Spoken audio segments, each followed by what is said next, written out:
Tak vítáme vás u další epizody našeho podcastu Essentially. Maťa. Na zdraví. No, naposledy jsme se bavili o tom, jak si pomoct esenciálníma olejema v rámci nějakého předvánočního stresu.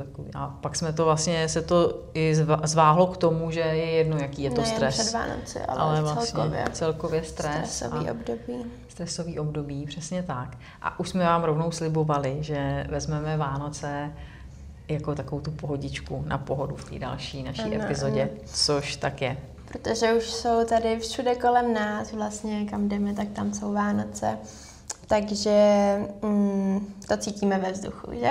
No, cítíme, ano, Markétko, přesně. Máme tady v difuzéru, takže my cítíme úplně dokonale. Máme tady naší vánoční směs s esencí, takže k té se potom na konci třeba dostaneme toho podcastu, abyste o ní věděli.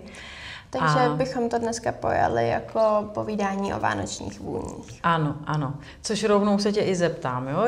Jaký vůně jako se ti pojí s Vánocema? Co tě napadne? Co tě napadne jako první, druhý, třetí?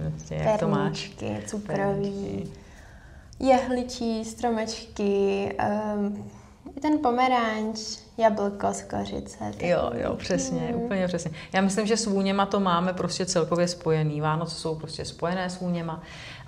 Já si myslím, že to je i tím, že hodně trávíme čas vlastně, nebo víc trávíme čas doma, takže proto ty vůně se tam tak jako prolínají. Je to tam prostě takový intenzivnější. No. Takže vlastně přesně takhle půjdeme po těch vůních, po těch esencích, které ty Vánoce vlastně připomínají a něco tam dělají, něco si k ním řekneme. A samozřejmě jako vždy popijeme maču. Ano. Jo, dneska teda hezky z kelímku. Dneska nemáme naší, ale stejně jsme si tam kápli trošku toho kardamonu, viď? Zkusili jsme to, protože vlastně kardamon se používá, budeme o něm mluvit za chvilku, ale používá se standardně do kafe, vlastně do kávy, hodně často se tím přichucuje, takže proto my jsme to vyzkoušeli s tou mačou. Markétka kávu nepije, já mám kávu ráda. Musím říct, že mně přijde kombinace káva a kardamon lepší, ale není to špatný. Ani tak to není špatný. A aspoň je tam ta špetka těch Vánoc, takže to je vlastně jako fajn. Takže jako můžete zkoušet pak, když chcete, jenom nezapomeňte, že musí být to oleje, které jsou certifikované jako potravinářský doplněk. Jo? Tak já bych asi začala tím mým nejoblíbenějším na Vánocích a to je to cukroví, ta vůně těch perníčků. Jaký teda esenciální oleje bys tady tomu nějak jako přizpůsobila? Já myslím, že to nikoho nepřekvapí, jo, tady ty esenciální oleje, co se týče těchto vůní, protože to jsou vůně, esenciální oleje, které se dělají vlastně z těch koření, s kterými se právě perníčky koření nebo jiné cukrový koření. A je to úplně taková klasika, jako je hřebíček z kořice, ten kardamon, co jsme zmiňovali. Jo, potom je tam ještě muškátový oříšek a zázvor často. Ještě teda badián, ale ten já jako esenciální olej vlastně pořádně neznám, takže ten vynecháme. No takže se kterým začneme? Tak podle abecedy. Hřebíček. Tak, tady máme. Prostě každá ta vůně, já myslím, že celý podcast budeme dělat protože tam pravděpodobně nepotkáme nic, co by nám ten příjemný pocit jako narušovalo.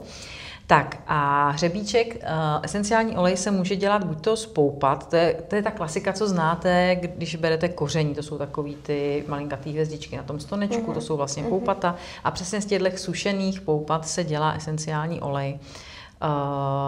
Dělá se parní destilací. Může se dělat esenciální olej i z listů. Ten je trošku jemnější, já teda mám ráda ten co je ten z těch poupátek. No. A je teda nutný říct u tohohle oleje, budu to opakovat i u skořice, že pak, když chcete používat někde jako na pokožku, jako dermálně, což je možný, tak tady je hodně potřeba dbát na bezpečnost, na ředění.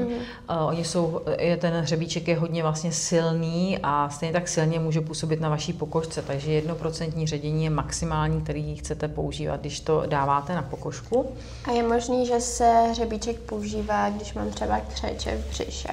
Úplně přesně, jo, protože vlastně to je to zahřívání. Jo. Hřebíček vlastně dokáže hodně stimulovat náš krevní oběh, takový to zahřátí je právě z této vlastnosti toho oleje. A tím, že se vlastně stimuluje ten oběh, tak se i jako ty křeče můžou hezky jako uvolňovat. Jo. A jsou to nejenom křeče třeba, co se týče jako jídla, ale jsou to křeče třeba menstruační, když tam je takový to, tak opravdu ten podbříšek, když se namasíruje, tak to je prostě jako úplně skvělý. To se hned trefila. A možná si vzpomeneš na to, když jsi šla k zubaři, že jsem ti říkala potom po takové té bolesti, že hřebíček, když se potom ťupká na tu ránu po zubu, tak to je opravdu takový úplně standardní taky řešení bolesti, když nechcete jako si brát prášky. Dokonce mi říkala paní jedna na workshopu, když jsme dělali, že její babička jí právě dávala vyloženě to koření, ty poupátka suchý, nebo ty pupeny suchý, a ona to kousala. Jo? Že vlastně opravdu ta látka tam obsažená chemická, která se dostává do toho oleje, tak je vlastně tady v tom a opravdu historicky jako takový ty babský rady je použít hřebíček tady na to.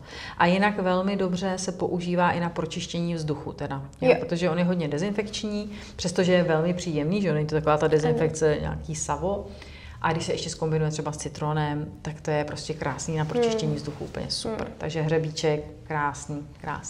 Tak jo, dál máme teda kardamon. Kardamon. Ten mám ráda hodně já teda, ten je původem z Asie, určitě ho znáte i jako koření právě do jídla. Jo, dělá se zase ze semen, hodně těch vlastně koření budou ze semen.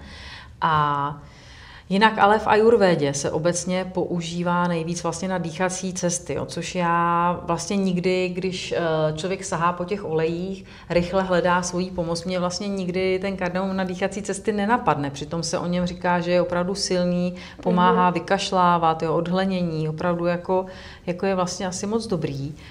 Obsahuje estery, což jsou látky, které právě tady to uvolňování, jak psychický, tak ale i to jako na těle právě jako způsobují nebo dopřávají nám. Jo? Já si pamatuju, že jsem ještě na Gimplu psala ročníkovku na vliv esenciálních olejů na psychickou únavu těla. A mám to spojený s kardamonem. Je to možné? Je to možné, určitě, no, protože opravdu to uvolnění je veliký. Ono teda hodně těch esenciálních olejů uvolňuje jak psychiku, tak tělo. Obzvlášť dneska to bude jako pořád si budeme říkat ano, se dělá ano, jo, takže přesně, jo, i ten kardamom, takže určitě.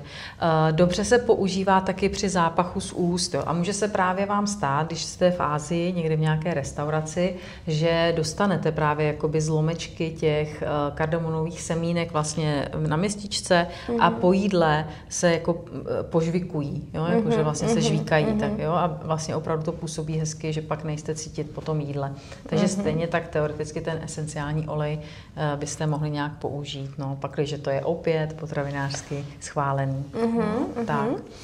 Další to máme muškátový oříšek. Jo, muškátový oříšek.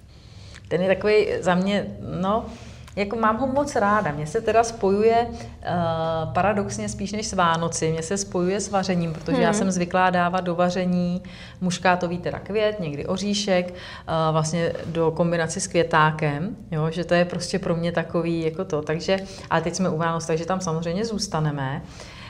Je pravda, že potom v kombinaci třeba s pomerančem nebo tak úplně standardně to je ta vůně, kterou známe. Jinak je to zase, olej je to zase ze semínek. Tentokrát pochází většinou, nebo ta původní oblast je Indonésie. A on se taky dává nějak do zubní pasty, ne? Nebo Jo, zubní pasty, ústní vody, to ale můžeš použít, to jsem neřekla, to i můžeš potkat i ten hřebíček, vlastně takhle použitý, jo. A myslím si, že muškátový ořech zrovna je jedno taky z věcí, co se používá do pánských parfémů, jo, tady ta vůně, že taky bejvá prostě v té skladbě toho parfému, jo, že to je prostě takový to. No a jinak je to opět podobný, jako jsem říkala u hřebíčku, takový to jako prokrvování, úleva od bolesti. Jo. To vlastně, mně to přijde, je to možná spojený i s tím, když si představíte tu zimu, jak prostě je nám zima, proto si to spojíme tyhle oleje, že oni opravdu prohřívají, jo, úplně všechny, že tak jako vám přinesou takovou tu úlevu, pocit nějakého bezpečí, tepla. Jo, to bude pro všechny ty oleje vlastně jako stejný. To bych si myslela, že bude i u té skořice. Jdeme tam. Přesně tak, skořice. Skořice, no tak to je prostě taková láska, že jo, skořice. Já neznám člověka, kterýmu by nevonila skořice. Nicméně z kořice se může dělat esenciální olej jak z kůry, tak z listů. Já mám radši tu z listů. Ona, i když se někde budete číst, tak při aromaterapii většinou se používá ta z listů, protože je jemnější. U skořice je jediný jako problém nebo něco, na co si musíte dávat pozor, stejně jako ten hřebíček, to dermální použití. Dokonce u skořice se dává ještě jakoby větší ředění 0,5%, jenom 0,5%, jo, kdyby si dávala něco na pokožku. Takže tam opravdu. A zase, jo, prohřívání, příjemná, prostě pro psychiku velmi jako příjemná záležitost. Já myslím, že občas zase takovýto spojení, jo, když se pekly prostě nějaký buchty nebo něco, že jo, doma, nebo babičky dělali, tak to je ta vůně, prostě tady to spojování s tím. Někdy se říká, že ty oleje zahřívají jak tělo, tak duši, jo, že opravdu je to takový jako provázaný. A co jsem možná zapomněla říct, teď nevím, jestli to bylo u hřebíčku, skoro všechny tyto oleje jsou taky zařazovaný jako afrodiziakální. Jo? A já si myslím, že to je zase k tomu krevnímu oběhu, prostě k tomu zahřívání, je to prostě taky podobný pořád. No. A hodně teda skořice dobře působí i na imunitní systém. Jo? Že opravdu, když si chcete to tělo hodně jako nabudit, pohýčkat, tak skořice je ta správná pro vás. No a poslední. Zázvor máme rádi taky.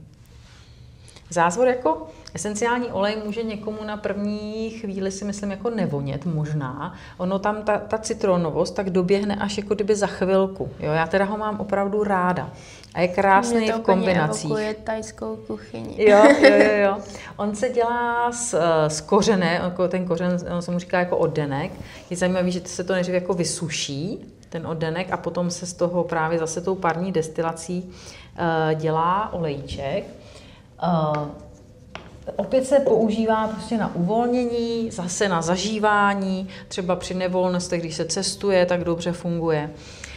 Říká se, že se použije dobře, když třeba máte nějaký strachy, nějaký třeba i zlosti, takovou tu naštvanost, která se vám, určitě to znáte, která se vám jakoby, jak se to řekne, dostává do břicha, jo? Že vlastně potom, co se naštvete nebo něco, tak to cítíte v tom břiše, jak se jako stáhnete. Tak to je přesně, kdy ten zázvor to uvolní, jo? Tady ta kombinace toho. No. Co ještě dělá zázvor, je, že podporuje chuť k jídlu. Takže když třeba byste měli někoho, většinou starší lidi, potom opravdu jako mají pocit, že už nepotřebují tolik jíst, že prostě se jako nepotřebují tolik hejbat a tak.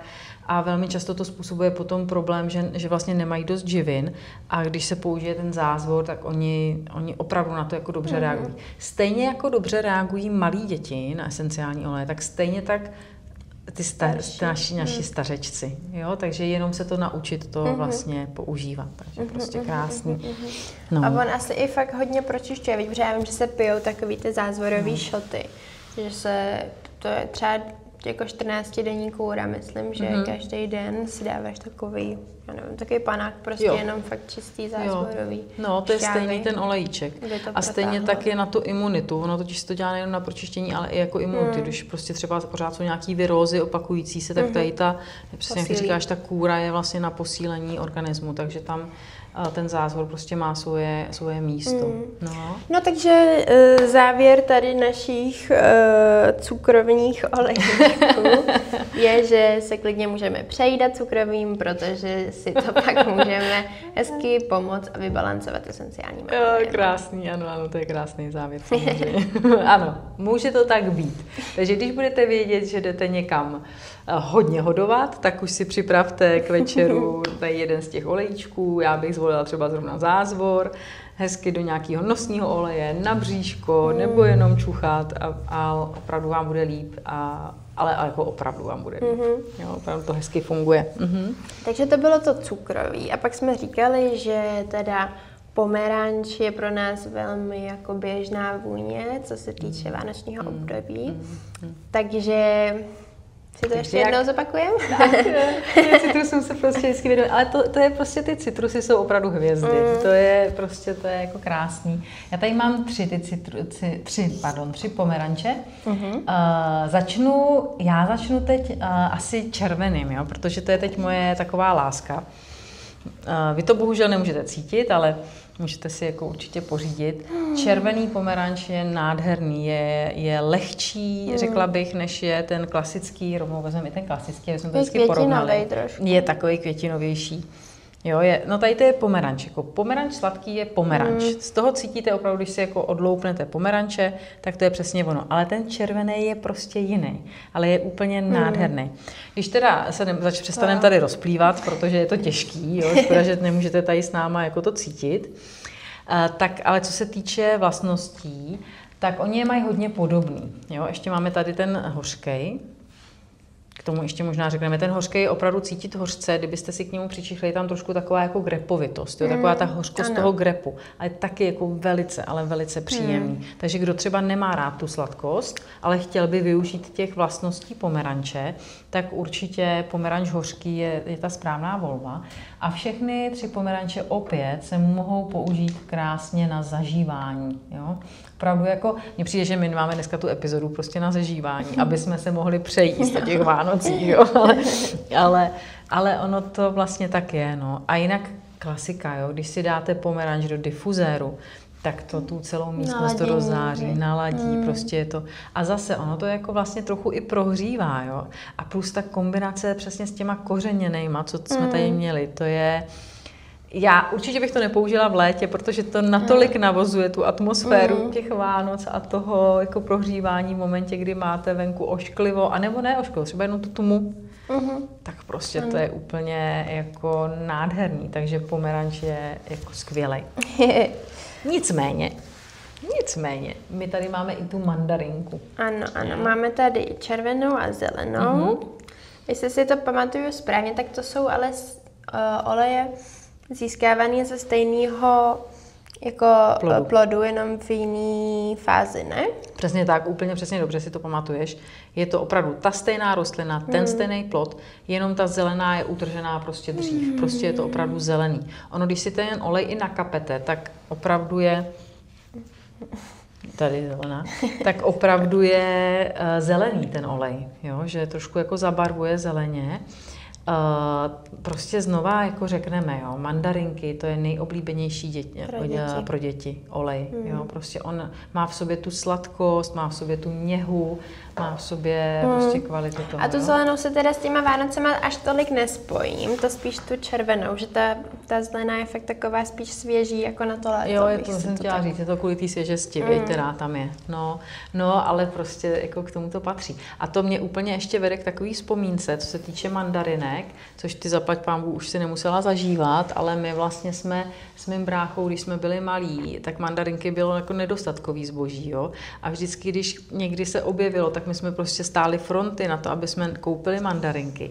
A na Štědrý den jsme mohli úplně bez jako limitu ty mandarinky si loupat a jíst, jo, jenom na Štědrý, jinak to bylo fakt trošku na příděl, jo, jako jednu mandarinku denně, nebo prostě někdy, když to. Takže i tady víš, tady to s tou mandarinkou, to je prostě úplně, takže mandarinka, Vánoce, hojnost, radost, prostě perfektní. No, ano, je to tak. No, tak to jsou asi takový ty dva hlavní citrusy, který s těma Vánocema se tak jako pojí, ne? Ono jich je samozřejmě spoustu, ale to už jsme o nich, myslím, dost povídali. Takže co teda vůně vánočního stromečku? Vánoční stromeček. To jsou zase jehličnany, jo, a těch je samozřejmě hodně. Jo. Z jehličnanů se velmi úspěšně dělají nebo dostávají esenciální oleje. Já bych tomu věnovala spíš nějakou epizodu potom, protože obecně všechny jehličnany prostě na dýchací cesty je skvostný používat. Jo. Stejně jako my jsme, myslím, to zmiňovali i v té epizodě pro sauny, protože to vlastně opravdu to se moc hezky používá. Já mám prostě svoji vánoční lásku. Přestože my jsme mívali doma především stříbrný smrček, tak pro mě, a od té doby, co jsem teda se vdala, mám šikovného muže, který umí hezky schánět stromečky, tak on nám vozí jedličku.